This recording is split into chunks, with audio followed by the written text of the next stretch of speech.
faut qu'ils arrêtent de nous narguer. Il faut qu'ils viennent. Ils viennent répondre à la représentation nationale parce que nous nous sommes élus, eux ils sont nommés. Je vais continuer pour dire que le Tchad, si on vous a expliqué et que vous avez compris, vous avez mal compris. Parce que là, je viens de même de recevoir un message du président de l'UNED. Les étudiants sont en grève illimitée. Aujourd'hui, à partir d'aujourd'hui, ils sont en grève illimitée pour la restauration et pour le transport. Il y a autre chose aussi, Monsieur le Président, vous êtes un administrateur. Nous n'avons pas les annexes de ce projet.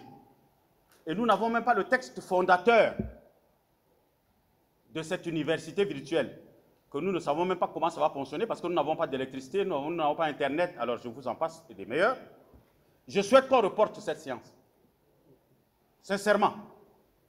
Je souhaite qu'on la reporte. Après, l'autre, bon, c'est bien, nos parents nous ont parlé en arabe, moi, je n'ai rien compris, parce que mon micro ne fonctionnait pas. Non, c'est la langue officielle, c'est normal. J'ai rien compris. Après, quand elle est allée encore, vous-même, vous l'avez interpellé pour dire que ce n'est pas écrit dans le truc. On est dans un cafouillage incroyable. Sincèrement, on est dans un cafouillage incroyable. Et vous savez, quand vous voulez détruire une nation, il faut détruire l'éducation de cette nation. Alors, je souhaite sincèrement qu'on reporte, qu'on nous amène tous les éléments, c'est-à-dire les éléments créateurs de l'université numérique, plus les annexes. Parce que dans les annexes, là, qu'est-ce qu'on sait? S'ils ont mis terrorisme dedans, on va voter. Il ne faut pas que l'Assemblée nationale ne soit qu'une chambre d'enregistrement. Il faut connaître tous les éléments, Monsieur le Président. Avec tout le respect que je vous dois, chers collègues, nous devons rejeter aujourd'hui pour qu'on nous amène tous les éléments, pour qu'on puisse voir qu'est-ce qu'il y a dedans. Dans les annexes, il est écrit quoi? Dans le texte fondateur, il est écrit quoi? Aujourd'hui, prenons un exemple tout simple.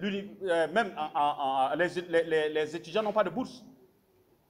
On a que, le collègue Nasra vient de dire, on n'a que 8 étudiants qui vont aller à SAR. Nous avons par exemple les étudiants en médecine, ils sont que 800. 800, si on leur donne 60 000 francs par mois comme bourse, parce que la bourse a été supprimée, et que ce serait bien que la SGG en parle au gouvernement, on leur donne 60 000 si vous faites sur 12 mois, ça vous fera 720 millions. Quand on sait que les gens volent 3 milliards, 4 milliards, ils sont dehors.